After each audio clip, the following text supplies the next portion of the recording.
Let me tell you all a story. CGC started grading cards back in July of 2020. I was grading with PSA as kind of a new beginner at the time, and the turnaround times got crazy ridiculous, like over a year wait for bulk submissions. So when CGC started grading cards, I wanted to give it a try. They have a long history of grading a lot of other things. They've graded comic books, coins, and a laundry list of other collectibles and things. So they had a track record. They were already kind of a trusted company, and they were taking cards on. So I sent a submission out as soon as they started taking them, and I was actually really pleased with the grades that I got. They had a little bit of a different grading scale, similar to Beckett's grading scale. But I ended up getting a bunch of awesome cards back, a ton of pristines. I got a couple perfects, and I had a great experience. People were excited about it. The cards were very liquid. They were matching PSA prices. I remember putting CGC 95s up on eBay for PSA prices and them actually selling.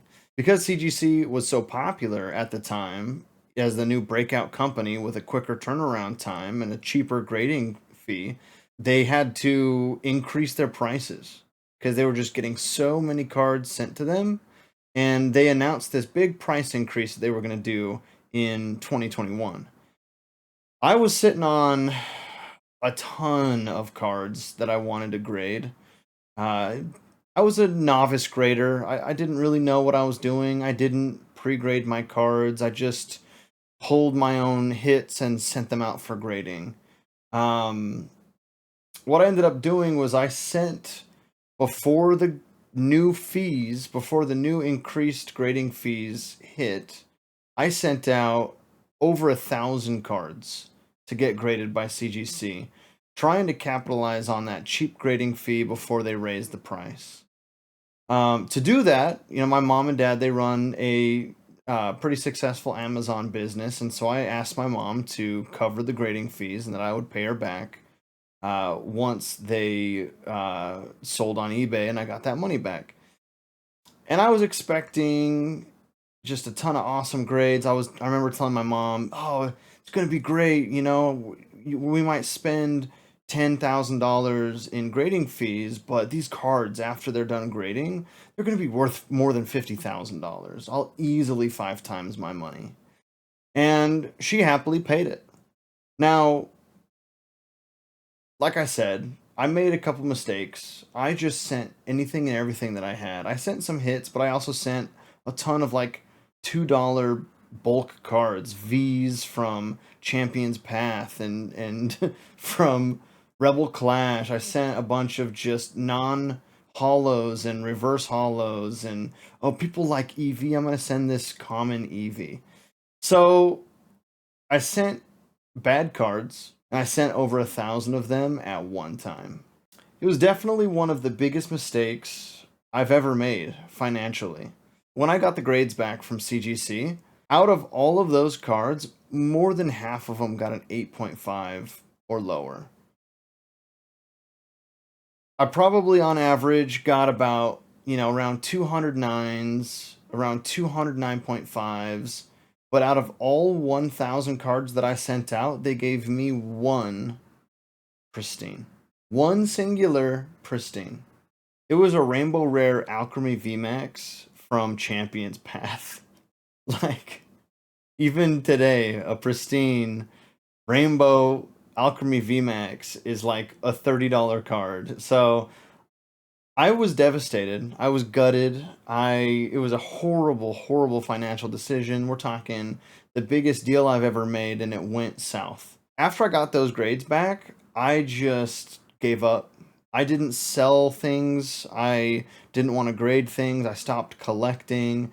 I was just so devastated. It took me a while to kind of get out of that funk of getting those grades back. But slowly but surely, I started offloading slabs to local buyers, offloading slabs on eBay and listing them and selling them. I even started cracking some slabs once I started getting back into the hobby again. cracking some slabs and sending them to PSA. And a ton of these 9s, 8.5s were crossing over to PSA 10s. So the CGC experience that I had in 2021 was extremely negative to the point where I was furious with CGC because they gave me so many low grades. Now, like I said, I will admit I sent a lot of cards that probably I shouldn't have sent. But with a sample size of about 1,000 cards, I feel like one pristine was pretty harsh. Um, I had such a negative experience, and I know that I'm not the only one that had a negative experience back when CGC graded so harshly. Both collectors and the market are just fixated on that number 10. They want a 10 out of 10. Because if it's anything less than a 10, then that means that there's an issue with the card. And who wants to collect cards that have issues, right? Everybody knows that a PSA 10 is not a flawless card. Everybody knows that PSA has leniency when it comes to whitening or centering or surface issues. They're very harsh on some things, but everybody knows that a PSA 10 isn't necessarily a flawless card. If they're looking for a flawless card, they're going to try to go for a Beckett Black Label or something along those lines. So, one of the main reasons, in my opinion, that PSA is such a popular company and why they are so market dominant is because 10s were achievable. People could get 10s by sending them to PSA. Nobody wants to submit and get a 9.5 back. They want that 10. So I'm sure CGC, after a lot of people had an experience like mine, where they just had such a negative time sending their cards to CGC, where I literally lost money because after grading fees, I couldn't make a profit on any of these cards I sent in. They sat down and they said, look, collectors are obsessed with this number 10. They want a 10. And we're grading these cards so harshly that there's a lot of accounts that have sent cards to us in the past that are no longer sending cards to us. I'm sure they've got the statistics. I'm sure they monitor accounts and how many of them send future submissions. I'm sure they have a percentage internally where they say, hey, this many grading accounts regularly submit to us, and these many have stopped. And obviously, as a company, if you want to stay afloat, you're going to want to keep returning business. So in 2023, CGC announced that they are going to change their grading scale, they're going to change their grading standards, and they're going to make a label so beautiful, everybody's going to want it in their collection. They got rid of the perfect 10, they kept the pristine 10, and they gave it this crazy flashy golden black label. It's gorgeous. It's embossed. I love it. And then they changed the Gem Mint 9.5 into a Gem Mint 10. So now when they give a card a Gem Mint grade, it's a 10 out of 10. People get that big round number that they love, the number 10, Unga Boonga 10. I don't want any cards unless they're 10s. They created a new special grade that's unique to CGC, which is a 9.5 Mint Plus. So it's between a Mint 9 and a Gem Mint 10. Mint Plus. Honestly, I think that was the best thing CGC ever did. So after that, I had only been grading with PSA. I stopped grading with CGC. I'd sworn them off. But this announcement with the change to the grading scale and the change to the grading standards, I wanted to give CGC another chance. I also owned XY Evolution's Hollow Charizard in a 9.5. I wanted to cross it over to a Gem Mint 10, get them to relabel it, put a new label on there with the big number 10. And I also sent out a test submission. I sent out a bunch of art rare cards in the Thai language, and to my surprise, every single card that I submitted to CGC came back a 10. Pristine or Gem Mint. It was one of the most positive grading experiences I had ever had. Now, granted, I had learned how to pre-grade my cards. I sent out the best candidates. Ones that I was confident didn't have any dents or damage, and they were well centered. And so I was expecting a lot of 10s. That's what I was shooting for. Getting a 9 or an 8 back for a submission like that sucks. Well, all my cards came back 10s, and I was like, wow, that was such a positive experience. I really had a great time submitting to CGC. The pristine labels are beautiful. These cards are actually selling on eBay. I was kind of floored. And I'd been watching a lot of Dan Catch 'em All collectibles, and He, for a long time, was grading with all three companies, with CGC, with Beckett, with PSA. So I wanted to try to do the same thing, and I started sending to Beckett, sending to PSA, sending to CGC, and I kind of did this thing in my head like, hey, if it's worth more than $50 in a PSA 10, I'm going to send it to PSA. Everything else, I'm just going to send to CGC. Now, on the other hand, as the years go on, I've been noticing a lower and lower and lower amount of PSA 10s that I've been getting back from PSA. I feel like I've been getting a lot better at pre-grading, and so the fact that my gem rate is dropping with PSA, but I'm getting a ton of 10s with CGC, I am starting to see kind of that same pattern that I saw with CGC back in 2021 with PSA. I recently just got my grades back for an order that I sent to CGC, and to my huge surprise, I got this grade right here. I got a first edition Clefable in a CGC Gem Mint 10. I gotta tell you, I am on cloud 10 right now. I was so blown away that I got a 10 back on a vintage card.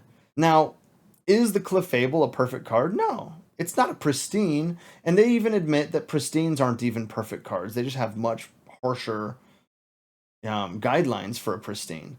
However, the Gem Mint 10 from CGC, compare that with a bunch of the old CERT PSA 10s for these vintage cards back when PSA started grading Pokemon. There's some vintage PSA 10s that have so much whitening and the centering is so horrible and there's noticeable print lines and there's issues with the card, but according to the grading standards at the time, they thought it deserved a 10. And if you look at the 9s back then, the 8s back then, the 7s back then, you can see the deterioration in the card condition based on the grade. But PSA, especially with vintage these days, they've essentially made vintage 10s nigh impossible to get. They'd almost have to be black label contenders to be able to get a PSA 10. I mean, putting on my tinfoil hat here, I just don't think it's smart to ever send vintage to PSA anymore. I know I, for one, am at least only going to be sending my vintage cards to CGC exclusively. I don't want to send vintage cards to PSA that I think are Gem Mint 10 contenders just for them to give it a 7. Every time I get a submission back from CGC, I am just having a better and better experience. I'm having a better time, and they're winning me over. I'm still planning on sending to all three companies, Beckett, PSA, CGC. I'm still trying to optimize slab value depending on what it is. You know, I'd rather have a PSA 10 Greninja Special Illustration Rare from Twilight Masquerade than a CGC Gem Mint 10 in that card. I'd also much rather have it in a black label, right? If I feel like it's perfectly centered and there's no issues, I'm going to send it to Beckett. I feel like if it's, going to be worth more as a PSA 10 or it's going to sell faster as a PSA 10, I'm going to send it to PSA. Or if I feel like, hey, this is pretty clean, it's not necessarily a black label, but I really think I could CGC pristine this card, I'll send it to CGC.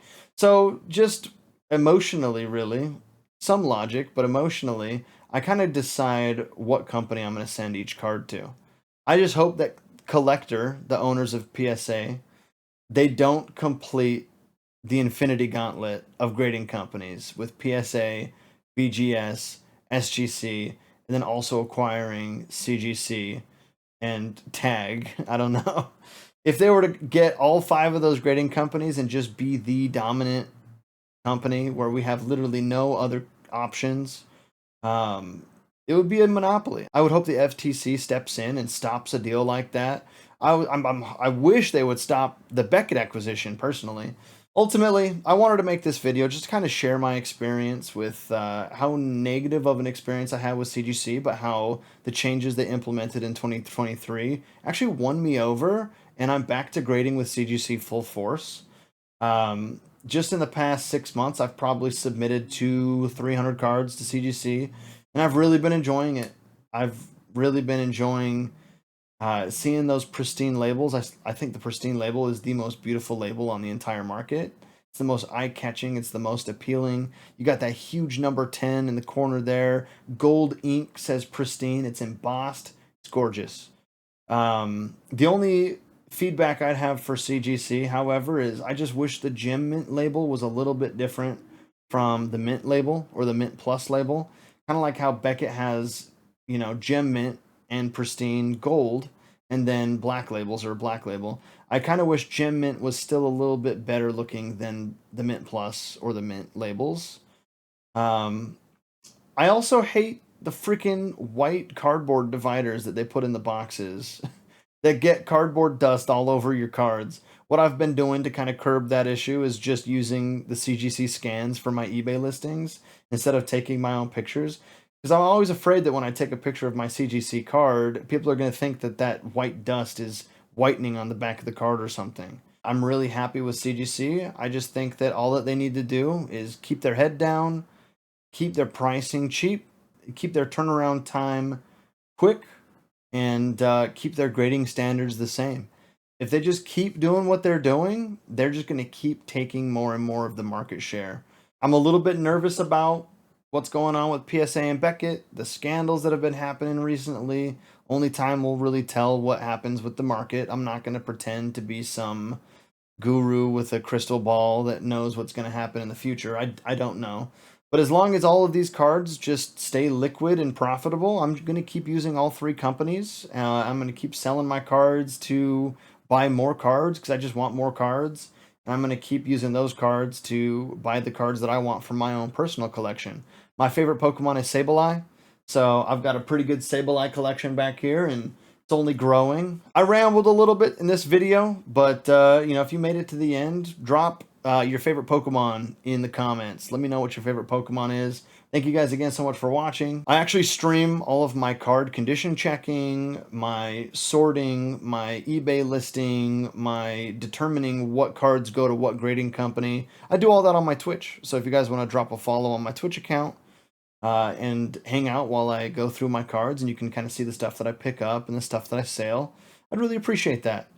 I'm going to have links to all my other socials down below, so follow with whatever platforms you use, and I'll see you in the next one. Peace.